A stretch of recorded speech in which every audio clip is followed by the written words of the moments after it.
Ang mga ulat na aming binantayan, ang peligrong dala ng maagang pagbubuntis. 1, 2, 3, iri pa. Sige. Yan, sige pa. Haba mo. Sige pa, dali. 1, 2, 3, iri pa. Ayan, very good na niya. Baby na? Oo, sige. Iri mo na yan.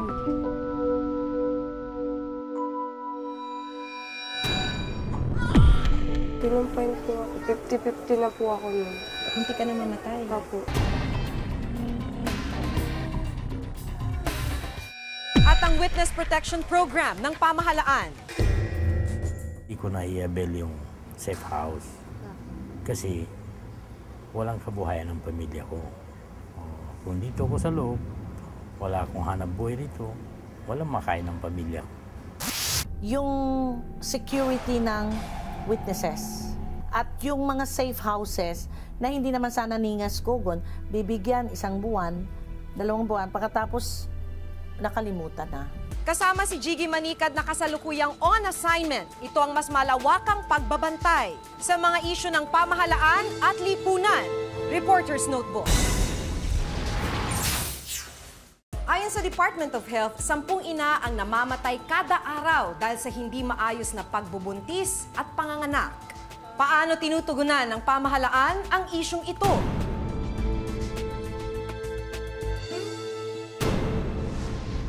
Sige pa, dali. 1, 2, 3, iri pa. Ayan, very good na niya.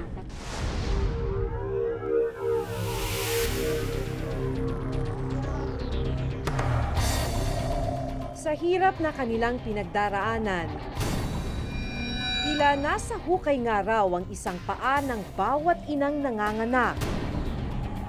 At ayon sa mga pag-aaral, lumalabas na doble pa ang peligro kung ang inang nagsisilang wala pa sa hustong gulang.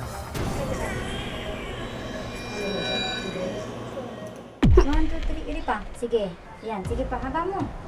Sa isang paanakan sa Antipolo, inabutan naming namimilipit sa sakit si Mia. Haba pa. Nang mga sandaling yun, anumang oras ay iluluwal na niya ang kanyang panganay. Sige pa, dali. 1, 2, 3, iri pa. Ayan, very good na niya. Matapos ang halos 2 oras na paglilabor, Baby na? Oo, sige. Iri mo na yan. Baby out. 4:30. naging ganap na ina si Mia sa edad na 15.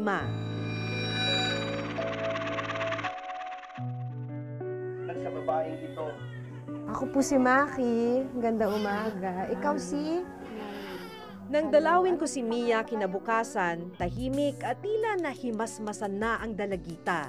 Sariwa pa ang dinanas niyang hirap sa unang beses na panganganak. Kumusta kagabi? Sobrang masakit. Basta masakit eh. Talaga? Nung huling-huling hilab, umiyak na ako. Pero walang luwan tumutulo. Umuungol lang nga kasi masakit eh. Bilang isa ring ina, naunawaan ko ang pinagdaan ng hirap ni Mia sa panganganak. Lalo pat wala sa tabi niya ang ama ng kanyang anak ng mga oras na yon.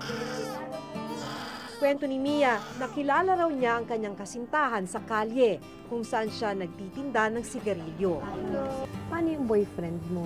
May trabaho ba siya? Opo, nagko-conductor po siya. Antipolo ko ba? Anong balak ninyo? Kayong dalawa, anong balak ninyo? Mag-iipon ng pera. Para pag nag-aral na siya, may pampaaral sa kanya. Isa lang si Mia sa pinakabagong kaso ng mga batang ina sa Pilipinas. Sa inilabas na pag-aaral ng University of the Philippines Population Institute o UPPI noong 2009, 53 ang nabubuntis sa bawat 1,000 teenager sa Pilipinas. 70% ang itinaas ng bilang na ito sa nakalipas na 10 taon. Mula 114,000 noong 1999, umabot na ito sa halos 200,000 noong 2009. Dahil dito, Pilipinas ang pangalawa sa may pinakamataas na naitalang kaso ng teenage pregnancy sa buong Southeast Asia. Pero hindi lang daw pagtaas ng bilang ng mga kaso ng teenage pregnancy sa Pilipinas ang nakababahala. Ang higit daw dapat na pagtuunan ng pansin ay ang maaaring maging epekto nito sa kalusugan ng batang ina at ng kanyang sanggol. Actually, maraming delikado sa pagbubuntis ng maaga. Maraming hindi nakakaalam na by getting pregnant at an early age, napapataas nila yung risk sa acquiring the virus that causes cervical cancer. Also, kapag nagbuntis ng maaga ang isang teenager, napapansin na mas mataas din yung risk for pre-eclampsia, no? Ang pre-eclampsia is yung tumataas yung blood pressure, nagmamanas. Ganito ang masaklap na sinapit ng 15 taon na si Patricia. 5 araw matapos niyang manganak, nagkaroon siya ng eclampsia o biglaang pagtaas ng blood pressure. Tumas daw yung dugo. Ano lang yun 15 years old, nanganak si Sarian. Tsaka hindi mo akalain mamatay yung kasi nga nasa ward na siya kumakain na siya ng lugaw. Kasi bawal sa kanya yung kanin na matigas, kailangan lugaw lang. Dahil sa dinanas na komplikasyon, binawian ng buhay si Patricia. Nangyari po, nanganak na siya. Bigla na lang siyang sumakit ang ulo ng matindig sakit. Sumisigaw na siya, hindi na niya kaya. Sabi, mama, hindi ko na kaya, sakit ang ulo ko. Sabi ng doktor, Mrs., hindi na magandang lagay ng anak mo. I-ICU na natin.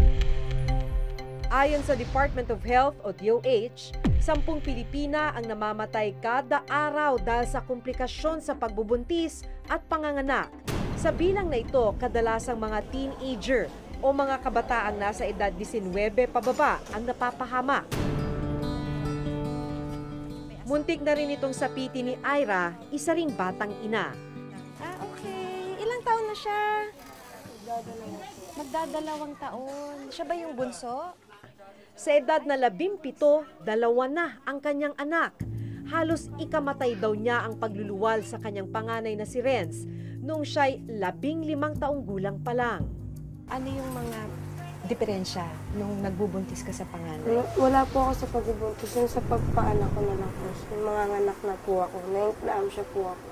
Eclampsia. Seizure. Karamihan po ngayon sa mga bata na si seizure. Sa mga kaibigan mo rin? Tulad na edad ko po na mataas ang dugo. Nag-seizure na lang basta-basta. Anong nangyari nun? Anong ginawa mo? Kinumpain po ako. 50-50 na po ako nun. Munti ka na mamatay. Opo. Anong paliwanag sa'yo ng mga doktor? Bawal na po ako magkaanak. Bawal na po sundan, kumbaga. Pero sa kabila ng babala ng doktor, nasundan pa ang panganay ni Ira. Isang pangyayaring muling naglagay sa kanya sa bingit ng kamatayan. Muntik na po rin ako. Muntikan ka na naman. Ano yung paliwanag sa'yo ng mga doktor? Ba't muntikan ka na naman? Kasi ang taas po ng BP ko, 210/180. Sa tingin mo, bakit siya nagkakasakit? Pabaya po. Saan ka pabaya? Sabi ko.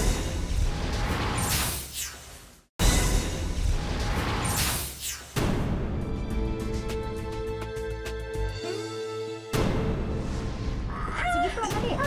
Ito pa. Ayan, very good na niyakat. Asan si Erica? Tulog ba? Ay, hello po. Si Ira hindi lang pala nag-iisang batang ina sa kanilang pamilya. Maging ang kanyang nakababatang kapatid na si Erica, may 2 anak na rin sa edad na 16. Umi-extra lang daw sa pagpipintura ang kanyang kinakasama na kumikita ng 250 pesos kada araw.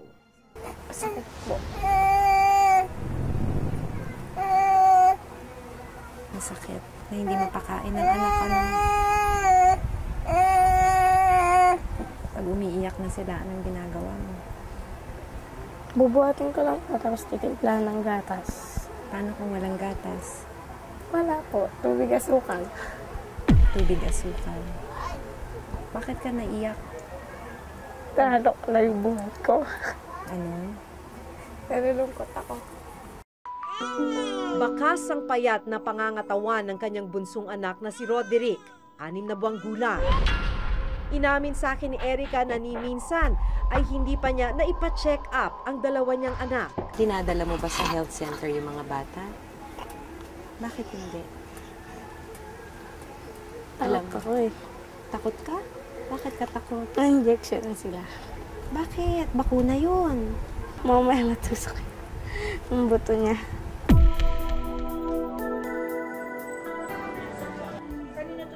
Nakumbinsi namin si Erica na ipakonsulta sa doktor si Oderick sa unang pagkakataon. Anong bakuna na natanggap ng baby mo? Ang timbang ng bata umabot lang sa 4 na kilo. 5 kilo ang normal na timbang para sa kanyang edad. Wala. Pero ang masaklap, natuklasan sa ospital na may iniindang karamdaman ang bata. Sa ngayon po, mukhang may pneumonia yung baby po. Tapos yung timbang niya mababa sa timbang. Below the 3rd percentile yung tawag namin. So, tingnan namin kung kailangan namin siyang i-admit after makita namin yung pasyente. Sa tingin mo, bakit siya nagkakasakit? Pabaya po ako. Saan ka pabaya? Sabi nila. Bakit? Sa tingin mo, napapabayaan ng mga anak mo? Sa tingin mo, saan mo sila napapabayaan? Saang punto? Sa gatas po. Sa gatas? Sa pagkain? Bakit? Kung may pera lang po kami, hindi na po ipapasama kami sa kanila. Naniniwala ang Philippine Legislators Committee on Population and Development Foundation o PLCPD ng panukalang Reproductive Health o RH Bill ang isa sa mga makapagbibigay ng tamang pananaw sa mga kabataan tungkol sa maagang pakikipagtalik. Isa sa mga probisyon ng panukalang batas yung pagbibigay, pagtitiyak na sa ating sistema sa edukasyon magkakaroon ng kurso o subject na ituturo yung sexual at reproductive health. Kung yun lamang ang gusto, bakit hindi sama sa curriculum ng eskwela yan? Kung paano dapat turuan ng mga bata, kung bakit bigyan sila ng proper sexual orientation, etc., etc. Bakit kailangan ng RH Bill? Ang kawalan din daw ng isang konkretong pambansang programa laban sa teenage pregnancy ang isa sa mga dapat tutukan. Hanggang ngayon daw kasi ay tila hindi pa nasisimula ng isa sa mga Millennium Development Goal na mapabuti ang estado ng maternal health sa bansa. Actually, alam natin kung anong mga dapat nating gawin para bumaba ang mga maternal mortality dito sa atin. Unang-una, kailangan ay mabigyan sila ng pasilidad para sa ligtas na pagbubuntis at panganganak. Susunod, kailangan mabigyan sila ng access sa mga tinatawag na basic at emergency obstetric and neonatal care facilities. At ang pangatlo dito ay kailangan natin sila bigyan ng access sa family planning services at commodities. Ayon sa Department of Health, mayroon na silang nasimulang mga programa para sa teenage pregnancy. Para mabawasan ang maaaring mamatay sa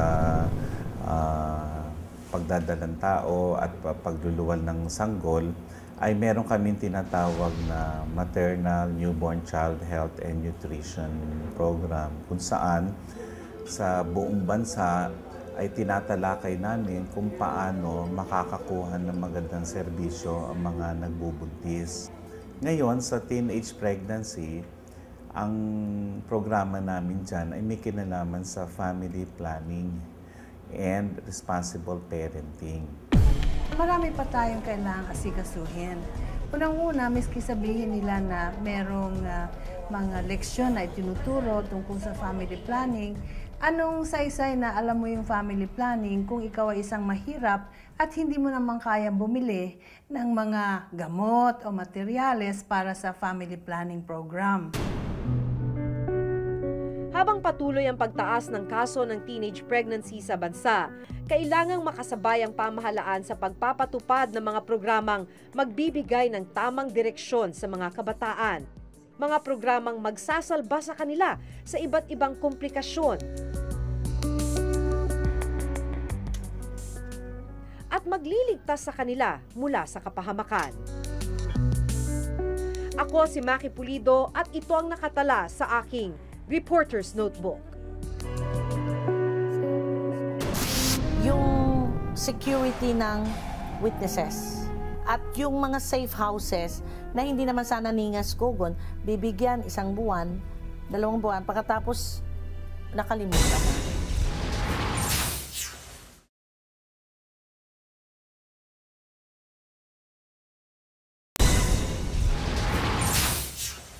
Minsang naging sentro ng balita ang mga tinaguriang whistleblower. Ang ilan sa kanila isinailalim sa Witness Protection Program ng Department of Justice para masigurong sila'y mailigtas mula sa anumang uri ng kapahamakan. Sa ulat ni Jiggy Manicad, suriin kung paano nga ba kaprotektado ang mga nasa programang ito ng pamahalaan.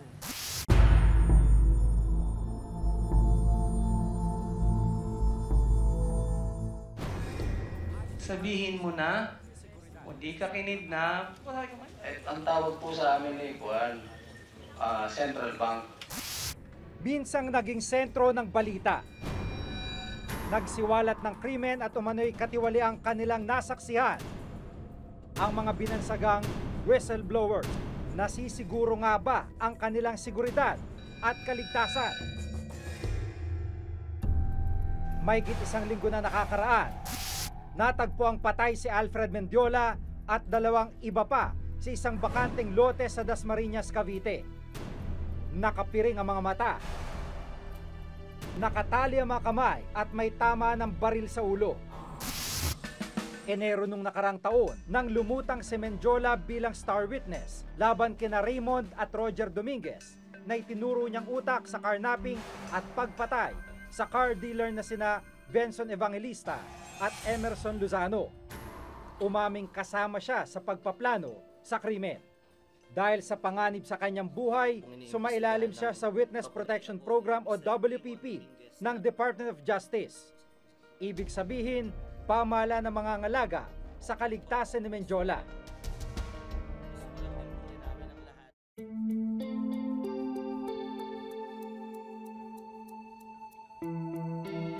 Si Alfred Mendiola po ay nasa ilalim pa rin ng Witness Protection Program ng Department of Justice. Pero sa kasamang palad ay tinakasan po niya ang kanyang mga security escorts na dapat sanay tutok sa kanya araw-araw. Apparently, hindi na naman siya nagpaalam sa WPP nung lumabas siya.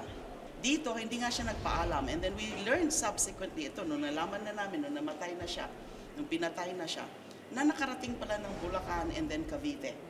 And the implementers of the WPP in that area told us that they didn't know about it, he didn't say, he didn't report. Pero giit ng Amnesty International, isang human rights organization, gobyerno pa rin ang may responsibilidad kay Mendiola dahil nasa ilalim pa rin ito ng WPP bago ito mapatay. Ang sinasabi namin, baka yung due diligence ay kulang. Yung due diligence kasi talagang siguraduhin mo, yung purpose mo is to really get the witness safe, di ba? So, hindi lang simpleng nandyan ka katabi ng witness o kaya minomonitor mo yung kilos niya, kundi siguraduhin mo, una, naintindihan niya bakit siya nandyan sa Witness Protection Program. Matatandang kusang umalis noon si Mendiola sa isang safe house na inilaan sa kanya ng DOJ at sa halip ay dumiretso sa Bulacan Provincial Jail para doon mamalagi. One way to safeguard his life was he went to the warden of Bulacan. Ang problema ngayon, I think somebody made him comfortable na hindi siya mapapatay. Yung safe house namin ay merong 24-hour security. Siguro ang sinasabi nila na hindi sila panatag sa loob ng WPP, particularly sa loob ng safe house, ay yun sigurong mga konting comforts na hinahanap nila, no? O yung mga luxuries. Taong 1991, nang simula ng pamahalaan ng Witness Protection Program o WPP, sinisiguro sa ilalim ng RA 6981 o Witness Protection, Security and Benefit Act ang kaligtasan ng sinumang saksi sa isang krimen na handang magbigay ng testimonya sa korte. Sabi yun, sila po yung pumupunta sa opisina para kumuha ng cash. Pero ayon sa ilang whistleblowers na nasa ilalim ng WPP, hindi sapat ang seguridad na ibinibigay ng pamahalaan. Naging mainit ang mga testimonya ni retired Lieutenant Colonel George Rabusa. Nung nakarang taon, isinawalat niya ang mga umano'y katiwalaang naganap sa sandatang lakas. Sino yung mga head executive assistants na pumunta sa opisina mo para humingi ng pera? Noong pong panahon ni General, Umabot sa 22 opisyal ng AFP ang kinasuhan ni Rabusa. 11 dito ay kasong plunder o pandarambong. Pero git niya, kulang ang pondo ng WPP para mas masiguro ang kaligtasan ng mga tulad nilang testigo. Sana at least meron kang 4 man lang na security para kumpleto ka, meron kang backup. But they gave me 3, so that's all right with me. Ngayon, tinanggal pa nila yung isa, 2 na lang. So, what I'm saying is, kulang sila ng tao.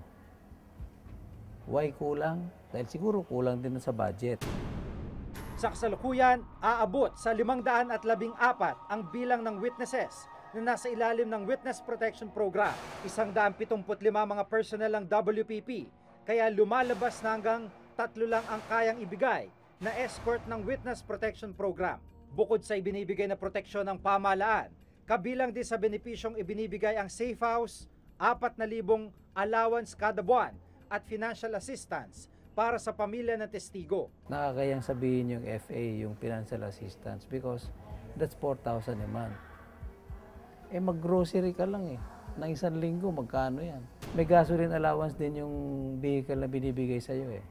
Eh minsan, nadidelay yung release ng yung kanilang fleet card. So may lakad ka, no choice ka but to give some amount. Dahil sa mababang financial assistance, may ilang testigong piniling hindi tanggapin ang safe house at security na ibinibigay ng WPP. Halimbawa na lamang ang kaso ni Ahmad Mamukaw, dating election consultant ni dating Maguindanao Governor, Andal Ampatuan Sr. Tumestigo si Ahmad sa 2007 electoral sabotage case laban kay dating Pangulong Gloria Arroyo. Naprobahan ang hiling ni Ahmad na sumailalim sa Witness Protection Program, pero kusa raw siyang tumanggi sa safe house na inilaan sa kanya. Kung dito ako sa loob, wala akong hanap buhay dito, walang makain ng pamilya ko. I'm telling you honestly, 1 date na lang ako. Ang nagbibigay lang sa akin ng allowance ng konti, pangkain ko, yung abogado ko. So baliktad ang panahon ma'am ngayon. Nangyari, ang abogado ko nagbibigay sa akin, hindi ako kasi wala nga ako pambigay. Sinabi ko naman sa kanya. Pero nang mabalitaan ni Ahmad ang kinahinatnan ni Alfred Menjola, nais na raw niyang muling tanggapin ang safe house na ibinibigay ng DOJ. Ayun lang, sa labas ako nakatira. Minsan naghanap ako ng maliit na kwarto, doon lang ako. Lumilipat ako ma'am kasi minsan pag na parang may nakakita, nakakilala ko, lilipat na naman ako. Kaya nahihirapan ako. Kasalukuyang nasa proseso ng muling pag-apply ng WPP si Ahmad. Gayunman, maraming hindi naglalakas loob maging state witness sapagkat maaari umanong malagay sa alanganin ang kanilang buhay. Hindi pa kasi sakop ng batas ang pagbibigay proteksyon sa mga nag-a-apply pa lamang maging witness. Gaya na lamang ng nangyari noon kay Suaib Upham o alias Jesse, isa sa mga saksi sa Maguindanao Massacre. Pinatay si Jesse Hunyo noong nakarang taon, 1 araw bago nakatakdasan na niyang pagbiyahe sa Maynila para mag-apply ng WPP. Mabagal yung processing ng Witness Protection Program. At sa ngayon, wala rin na ibibigay na proteksyon dun sa mga nag-a-apply pa lang. Kung minsan, napakatagal yung mga preliminaries bago maisampa talaga yung kaso sa korte. Mabilis naman yung proseso namin dyan. Merong siguro 1 hanggang 2 linggo normal process ng application. Pero kung talagang nakikita namin na yung witness ay talagang high risk, maaari namin siyang i-cover agad. Mas nasolusyonan na sanang iba't ibang reklamo laban sa Witness Protection Program kung naamyendahan na ang batas. Sa ilalim ng panukalang Whistleblower Protection Act of 2011, mas papaigtingin ang programang magbibigay proteksyon at benepisyo sa mga whistleblower na maglalantad ng anomalya sa mga sangay ng pamahalaan, gaya ng financial incentives at proteksyong ibibigay ng Senado at Kamara. Bigyan ng reasonably namang allowance, yung ikabubuhay ika nga ng mga witnesses. Kasi 4,000, saan ka man paabot ng 4,000? Andyan na ang bahay mo, andyan ang pagkain mo. Oh. Kung may pamilya ka pa, paano yan? Pangalawa, yung security ng witnesses. At yung mga safe houses na hindi naman sana ningas kugon, bibigyan 1 buwan, 2 buwan, pagkatapos nakalimutan na. Ayon sa aking pakikipag-usap sa mga counterparts ko sa ibang bansa, ang thrust ng witness protection nila ay relocation and re-identification of witness.